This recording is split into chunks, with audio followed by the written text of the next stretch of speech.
Ryan Reynolds here from Mint Mobile. With the price of just about everything going up during inflation, we thought we'd bring our prices down. So to help us, we brought in a reverse auctioneer, which is apparently a thing. Mint Mobile Unlimited Premium Wireless. How to get 30, 30, how to get 30, how to get 20, 20, 20, how to get 20, 20, how to get 15, 15, 15, 15, just $15 a month? Sold! Give it a try at mintmobile.com/switch. $45 up front for 3 months plus taxes and fees. Promo rate for new customers for limited time. Unlimited more than 40 gigabytes per month. Slows full terms at mintmobile.com. A science story, huh? These NYU scientists, I felt right. I was so And I just thought, well, I had figured it out. it was that golden moment. Because science was on my side.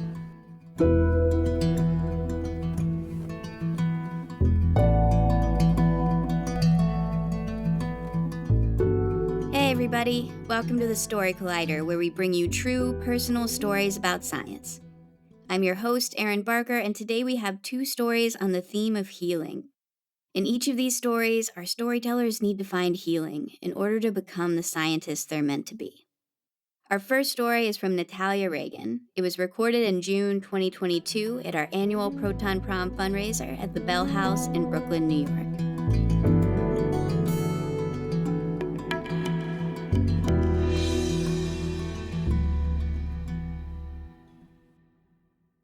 Has anyone ever felt stuck? Like your gears are just mucked up and you are paralyzed and in peril? Like our text in the swamps of sadness, or Peter Venkman after he got slimed and he's writhing around in a funk. That was me at 25. I was in a full-blown quarter-life crisis. I was a stand-in and an extra in TV shows, close to but never really part of the action. We were called second team because we were never first. I was constantly on the bench begging, "Put me in, coach!" This was not the life I envisioned. You see, I grew up obsessed with animals, especially gorillas. And I wanted to be a zoologist. I was convinced I was going to be a zoologist, but I started flailing with math and science. So I pivoted. I decided if I couldn't be a monkey chaser, I was going to do the next best thing, comedy. After a year of theater school, I dropped out to work in the film industry. And instead of starring in my own sitcom, I was an extra in someone else's, and then someone else's, and someone else's. Let's just put it this way. You've seen the back of my head in a lot of TV shows. But I missed school. So I went back to community college and took a zoology class. We had to do a zoo project, so naturally I chose to study Caesar, the 400-pound Western lowland gorilla. And he was a beauty. He was a year older than me, and he was the first gorilla delivered by cesarean section, hence the name. He was raised by humans, so he didn't want to get down with the female gorillas, so he spent a lot of time with himself, or with me if I visited. And when the zoo was redoing his enclosure, they shipped him off to Hotlanta, where he finally was getting amorous with the female gorillas, and tragedy struck. He died of intestinal issues, and I was devastated. And at the time I was working as a stand-in on a TV show called Cold Case. So there I was, this weird girl, mourning the death of a gorilla, living a life I did not recognize, nor did I want to. But all that changed on January 22nd, 2005. I was leaving my boyfriend's house, and the last thing I said to him as I climbed into my pickup truck was, "I'm not wearing any underwear." This will make sense later. And I promise. And I took off. Like a good California, I took Alameda to the 134 West to the 101 North and was transitioning to the 405 when traffic slowed. I slammed on the brakes, they locked. I hit the person in front of me. They pulled over on the shoulder, I followed suit. I knew how dangerous this was. They got out of their car, I got out of mine. And I said, "Hey, can we just please get off the freeway? It's so dangerous." And as luck would have it, I hit 3 Japanese men in town on business who didn't speak a lick of English. One guy was holding his neck, so I ran to go grab my insurance, and because I'm a highly organized individual, couldn't find it. So I called my little brother, who had the same insurance, and I stood between my pickup truck and the car I rear-ended as far as the freeway as I could. Then I heard it. It was a loud and low rumble. I turned to look. I just saw a glint of silver, and then boom. I put my arms up, and I'd like to think I said, "Not the face," but it was probably, "Fuck, shit, cocksucker." And in that moment, I knew I was dead. There was no way I was going to survive this, and there's no reason I should have, really. Spoiler alert, I'm still here. She had SUV, she hit my truck hit me. The initial impact broke my femur, then I was pinned between my truck and the car I rear-ended, crushing my right leg. And the way she hit me, my truck spun out and I kind of got tossed onto the off-ramp and landed on my head, which explains a lot. I blacked out. Next thing I know, I'm coming to, and it's just so bright. They're loading me into the ambulance, and I kept asking, where am I? Where am I? In my head, this was a dream. This was not real. They were like, lady, just what's your phone number? I was bleeding out real bad and needed multiple surgeries, so they rushed me to Holy Cross Hospital. When I came to, out of surgery, I just remember being so thirsty. All I wanted was a big gulp of water, and they gave me an ice chip. I remember thinking, this is a really good metaphor for life. Also, this really hurts. What were the injuries? Well, I lost 6 units of blood, fell on my head, so I had a really bad concussion, broken clavicle, broke most of my ribs, had punctured lungs, every breath hurt, broke my femur. They put this femoral rod in my leg. When they took it out, I asked to keep it. Smells like victory. Every ligament, I'll just use it as a pointer, every ligament and tendon connecting to my foot was severed and all the muscle was outside of my leg covered in gravel. So they just washed everything off, reattached what they could and shoved it back in and just sort of hoped for the best. I was a hot mess, emphasis on mess. And my poor mom was out of town when this happened. And I would describe my parents as very divorced. So when she got an unexpected call from my dad, she was terrified. She flew home the next day and she was by my side every day from then on out. And same with my grandma. They were my angels. I was in ICU for 5 days and it was touch and go whether or not I'd keep the leg. I was told that it was highly likely I would have an infection. And if it spread to the femoral rod, seen here, I would have to have it amputated from the hip down. I made my mom promise that if that was the case, I'd get a peg leg and a pet parrot. She was not amused. Then the visitors started coming. I worked on so many shows that I had a multitude of friends and family that came in waves, and so I was always smiling because I had love around me, and I credit them to getting better so quickly. Oh, I had also lost my health insurance 2 months before the accident. But my insurance card was still in my wallet, and the hospital thought I had insurance. So it wasn't until towards the end that they're like, oh crap, we got to get her out. So my friend did the most American thing and actually started a website to crowdsource paying my medical bills. This is way before Indiegogo, so good on you, James. When the hospital finally gave me the clothes that the EMTs cut off me, my very astute mother said, where's Natalia's underwear? So I had to explain to her, well, at least they weren't dirty. But apparently I gave the folks on the 101 quite a show that day. One of the most painful things that I felt during this time was when I first tried to walk in the hospital.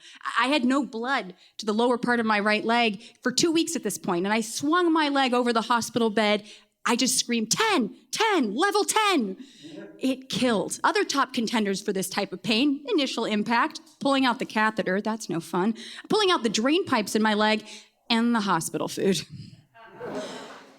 When they let me home, I was hobbling around on crutches and I was told, do not touch those bandages until you come back in a week. I was like, okay, fine. Things were going well until this bad boy started swelling up bigger and bigger and bigger until it was thicker than this thigh.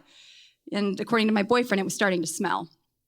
By the time I got to the doctors, his face turned white when he took off my bandages, and I knew I was in trouble again. Without saying a word or using any anesthesia, he ripped open the stitches and started scooping out pus and necrotic tissue. Sorry, guys. Sorry, I hope you didn't eat too much. And I didn't think pain went up to level 11, but it does. It does. And my mom was sitting right next to me, and I cried to her, please don't let them take my leg, please. We've gotten this far. Look, I wasn't planning on being a ballerina. I'm not a marathoner, but I equated mobility with freedom. How was I going to be the next Jane Goodall if I couldn't walk? I'd always been afraid of being immobile, and now this was a reality. My doctor told me you need to get to an ER immediately because who didn't have health insurance? I had to work magic to get into that hospital, and they wanted me out from day one. The irony, though, was this was the hospital I was born in. They brought me into the world, they can take me right back out. The infection was really bad at that point, and so they started pumping me full of antibiotics, but nothing worked. I had a vancomycin-resistant staph infection, and they decided they were going to have to do debridement surgery, and if that didn't work, amputation was back on the table. They ended up taking 75% of my tibialis anterior, or the muscle responsible for balance, that muscle, and also embedded my leg with antibiotic beads, which my leg rejected. The last thing you ever want to hear your infectious disease doctor say is, "Wow, I have never seen anything like this."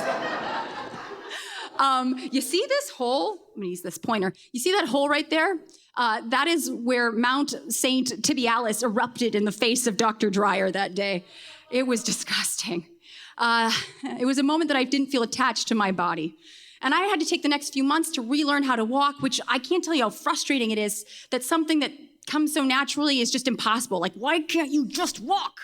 I'd use a cane and a leg brace. It was a time. And did I mention I have memory issues? Well, I do. And during this time, I had a lawsuit going on, and the other side had a neurologist I had to see, and he administered a ton of tests, but one stood out in particular. I had to name as many animals as I could in 60 seconds, and I laughed. And he looked at me and he said, "What's so funny?" I said, "I'm gonna smoke this." My lawyer Abe's like, "Natalia, that's not the point." Well, I didn't care. And I hit the ground running. I rattled off everything from black-footed ferret to bamboo lemur. At one point, I leaned in and just said, "Komodo dragon." I think I disturbed him. By the time I finished, I named 20 more than the highest scorer, and I never once said cat or dog.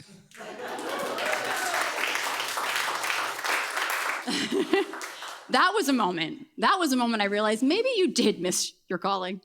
Because I had all these mounting hospital bills, I'm gonna put this rod down. Because I had mounting hospital bills, I had to get back to work quickly. And soon as I was cleared, when the wound healed, I went back to work. And then the exact same day, Central Casting called me and said, "We have a rush job in San Pedro to be a body double." And I said, "Okay, that's cool. However, did you know I can't walk, have a leg brace, multiple scars?" They said, "That's fine, just get to set."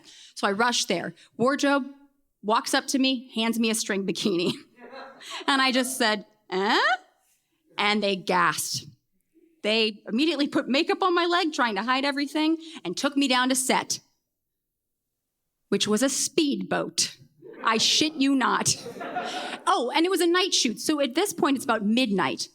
My job was to run as fast as I could from the stern to the bow of the boat while the boat went speedboat speeds. Because I couldn't walk, when the director yelled action, I just hopped on one foot as fast as I could while the director screamed, "Faster, damn it, faster." Oh man, it turns out everybody on that boat was a stunt person, myself included, I guess. But that was the moment that it was like a Donkey Kong sucker punch saying, "What are you doing with your life? You just almost bought the farm and now you're second team again?" I needed to do something. I needed to change something. So I decided to go back to school, but this time for anthropology. This time I was gonna become a scientist, damn it. And even though I was bad at math and science in high school, I figured, you know what? If you survive getting hit by a truck, you probably will pass stats. Probably. And I did. Barely. I fell back in love with gorillas. In fact, I was going to study Grauer's gorillas in DRC until once I graduated, but it was too dangerous. So, like I do, I pivoted and I studied the coolest monkey out there, spider monkeys. Folks, did you know that female spider monkeys have a hypertrophied clitoris and that males lack the penis bone or the baculum? I mean, how cool is that? In 2010, I moved to Panama and did my thesis fieldwork in some of the most treacherous terrain out there that even an able-bodied person would have problems with. But I got to finally do my best Jane Goodall impression with a walking stick and a bad limp. But I was able to do it. I did it. So I just want you to remember that it's never too late until it is. So go do the damn thing. Just do it.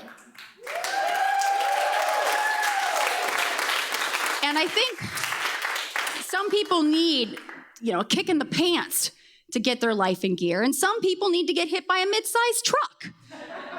Just make sure you're wearing underwear when you do. Thank you so much.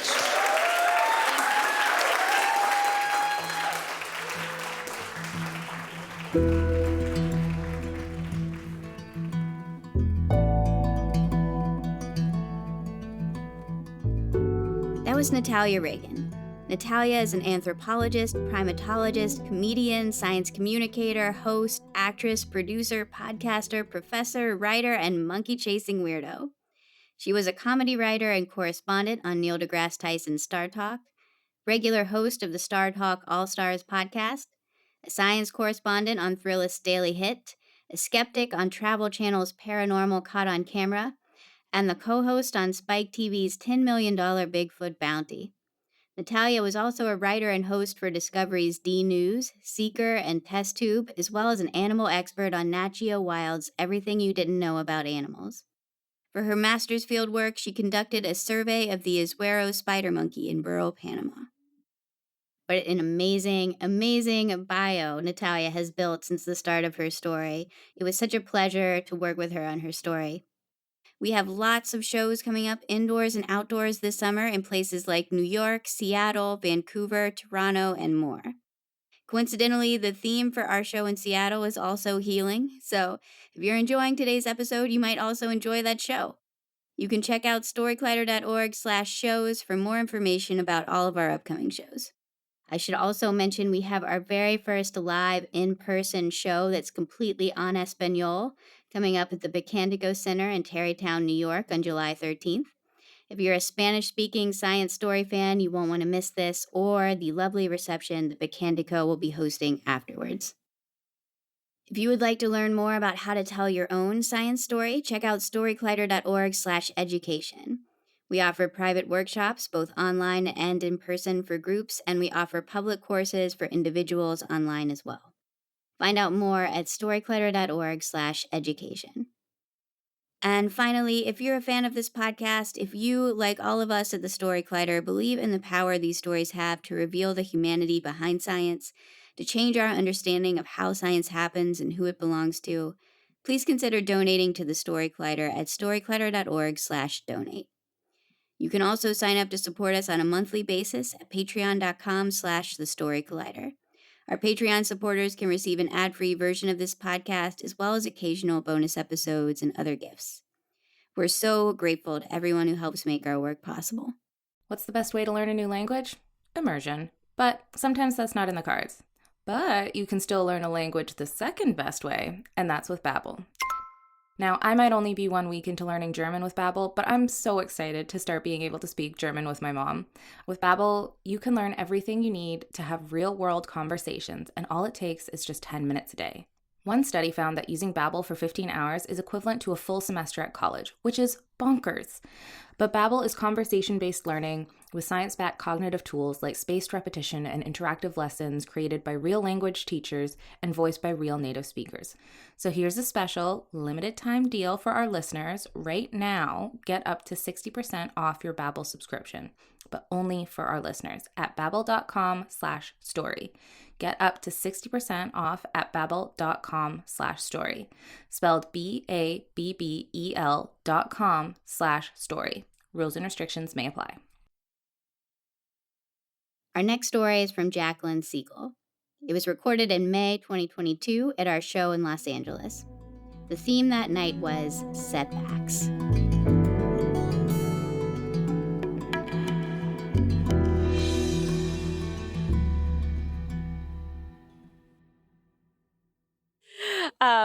So when I was 20 years old, I started my master's degree. It was in psychological and brain sciences at Villanova University. I was the youngest one in my cohort by several years. In fact, one of the first events we had was a happy hour with our whole cohort, and I was too young to go. It wasn't super weird for me to be in a situation like that. I had always been a high achiever, like honor roll, dean's list. And so I really kind of skated by the fact that I have a bit of a photographic memory, and I'm also just like a huge nerd.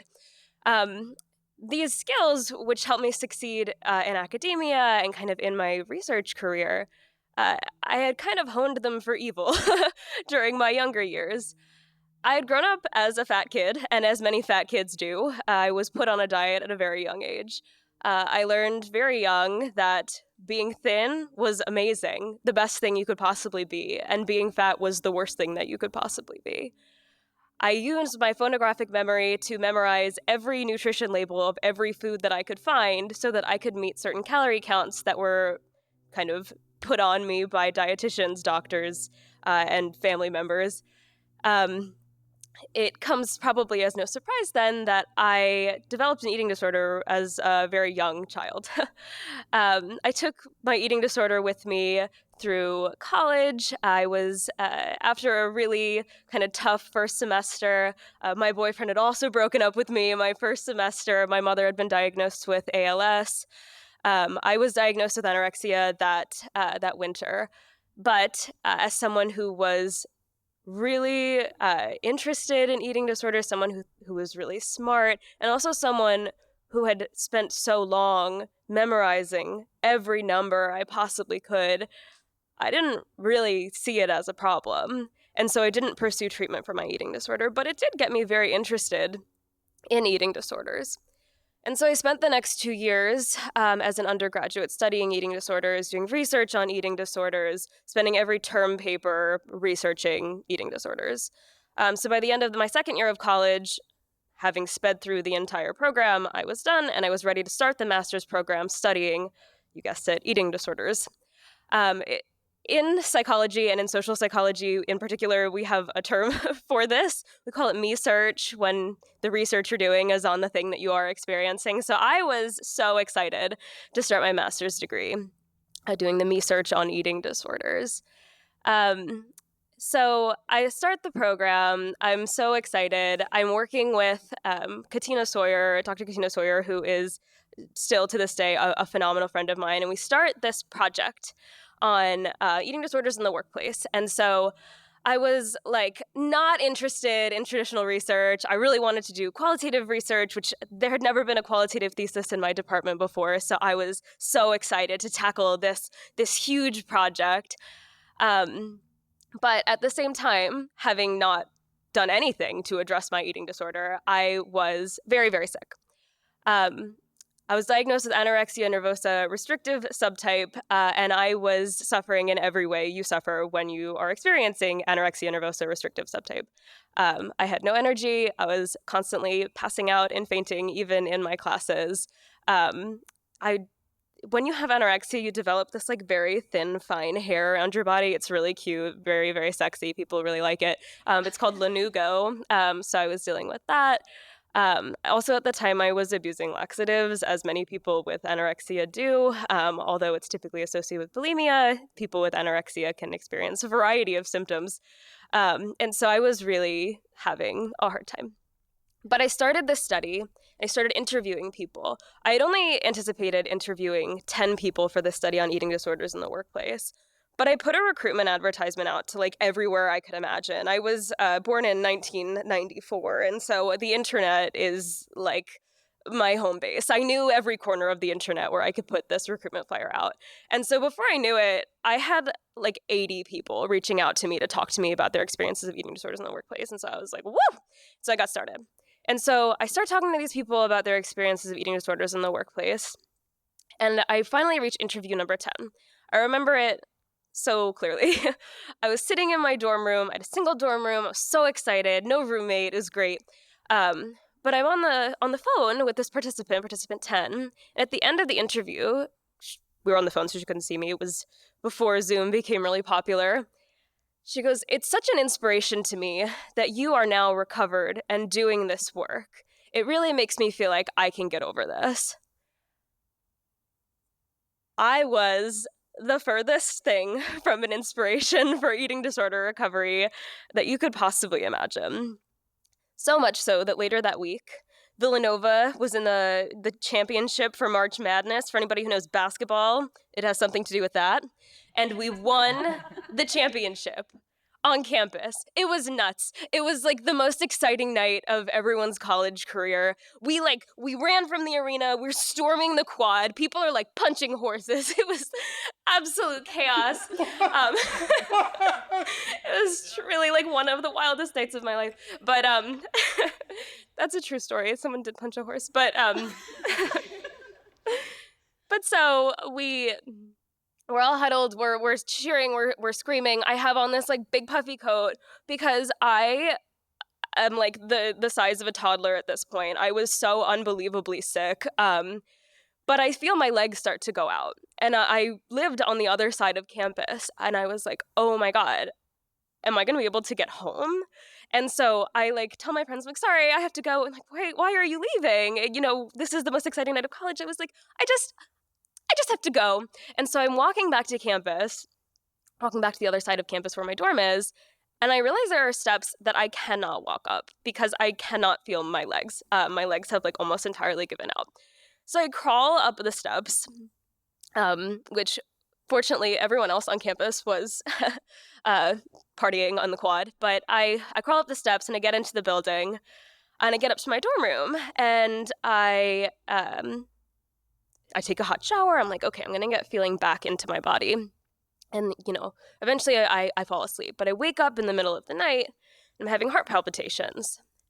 And for those who don't know, anorexia nervosa has the highest mortality rate of any psychological disorder, often due to cardiac complications. And having studied eating disorders for the last 2 years, I knew that. And I just thought, I am going to die here in this bed tonight. I didn't. So that's good. But so the next day, I went to work. I was working on campus in the theater department, and I was like, yeah, I had this like weird thing happen last night where I like thought I was gonna have a heart attack, but I didn't. And they were like, that's not funny. You have to talk to a doctor right now. I was like, okay, whatever.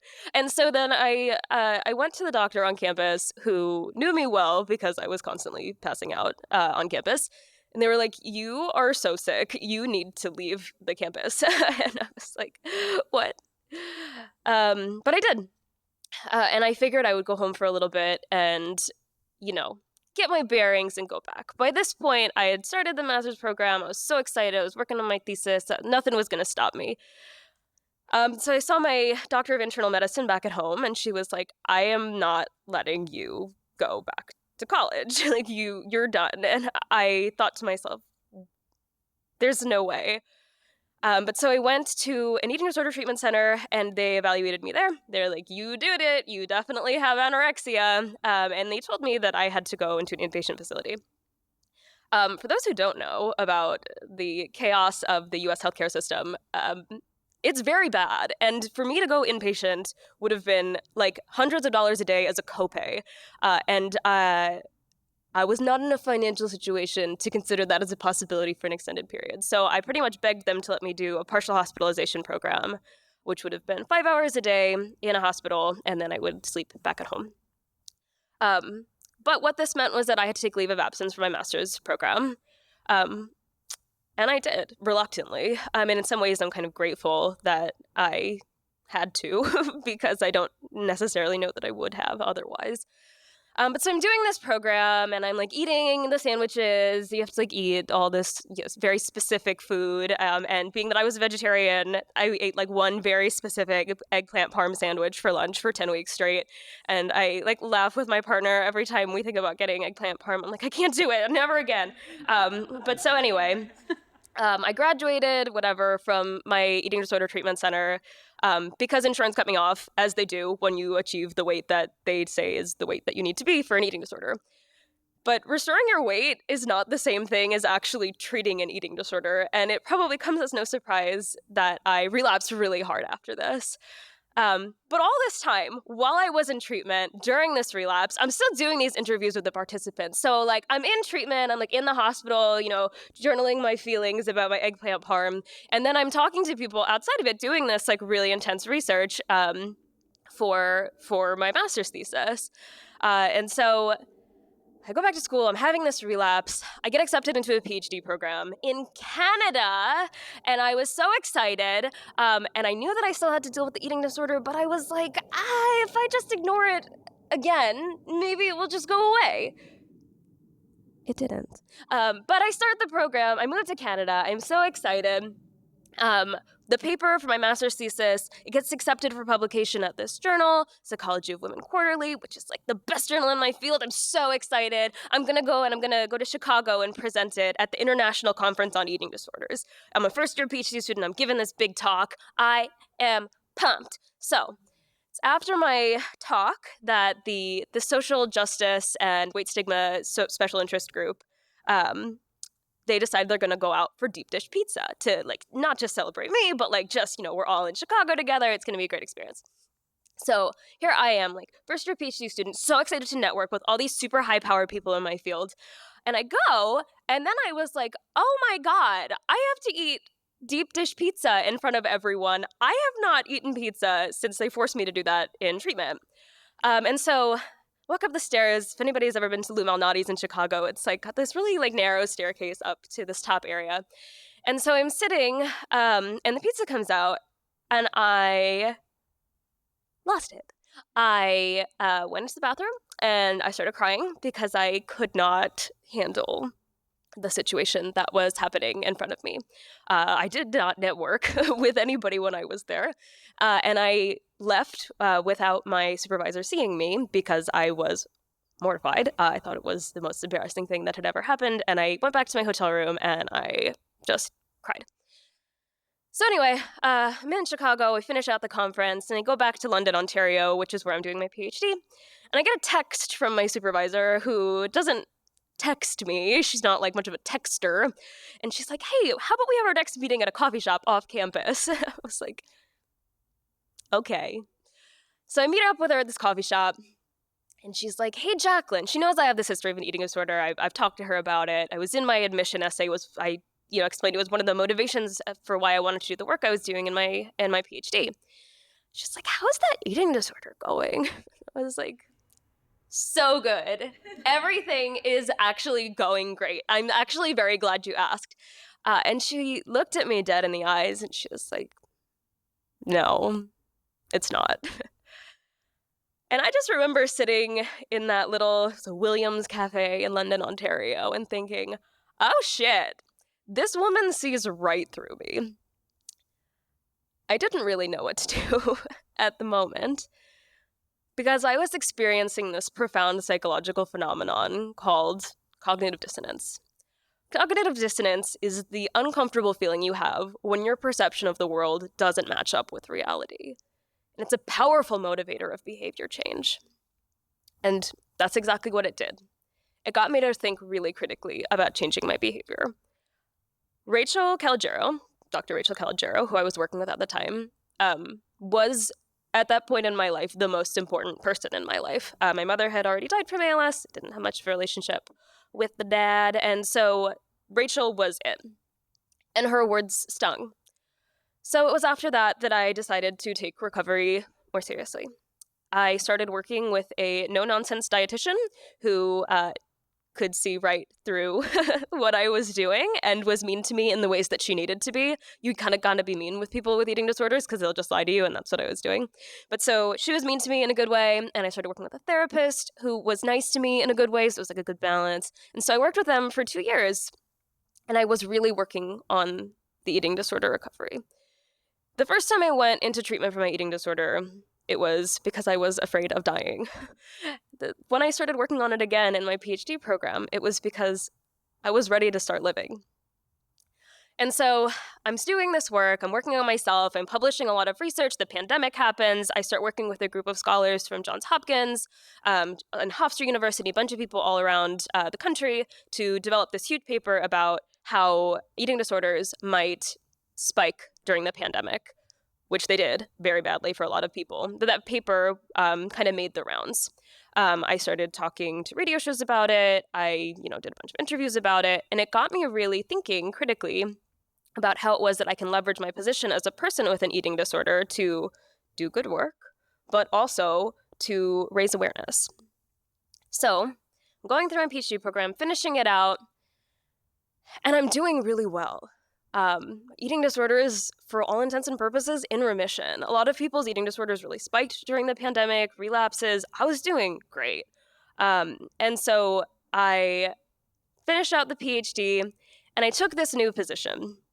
27 years old, I start as the project director of an eating disorders prevention program, cognitive dissonance-based eating disorders prevention program for sexual minority men. It's an R01 clinical trial. I'm working with the NIH, and things are going great. I continue to do work with people with eating disorders. At this point in my career, I've interviewed over 200, 250 people living with eating disorders to try to understand what are the factors that facilitate eating disorder recovery, and what are the things that keep people stuck in cycles of eating disorder relapse. But I'm in a good place. I live here in beautiful Southern California with my beautiful partner who is here tonight, who drove me here. And we're going to go get ice cream after this show. Surprise, we're going to go get ice cream after the show. You down? I think he's down. Usually is. We love a good ice cream cone. But as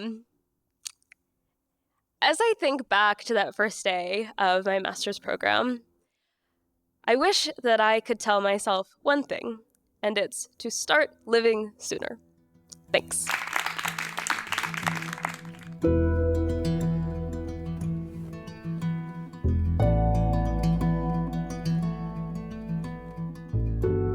That was Jaclyn Siegel.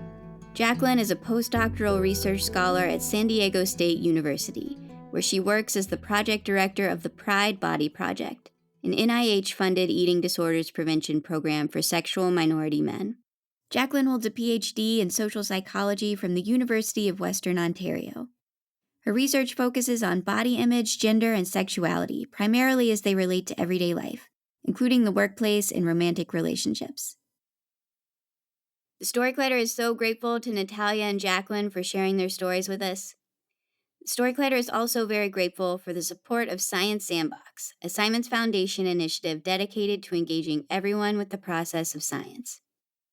This podcast is produced by me, Erin Barker, executive director and co-founder of The Story Collider, along with managing producer Misha Gajewski and senior podcast editor Jen Chen, with help from education director Lily B. Special thanks goes out to Story Collider's board and the rest of our staff, including managing director Anne-Marie Lonsdale, science advisory fellow Edith Gonzalez, and operations manager Lindsay Cooper, without whom none of this would be possible. The stories featured in today's episode were from shows produced by me, Erin Barker, Misha Gajewski, and Gastor Almonte, and by Leslie Burnson and Brian Kett, respectively. Our theme music is by Ghost. Next week, Misha Gajewski will be back with more stories. Until then, thanks for listening.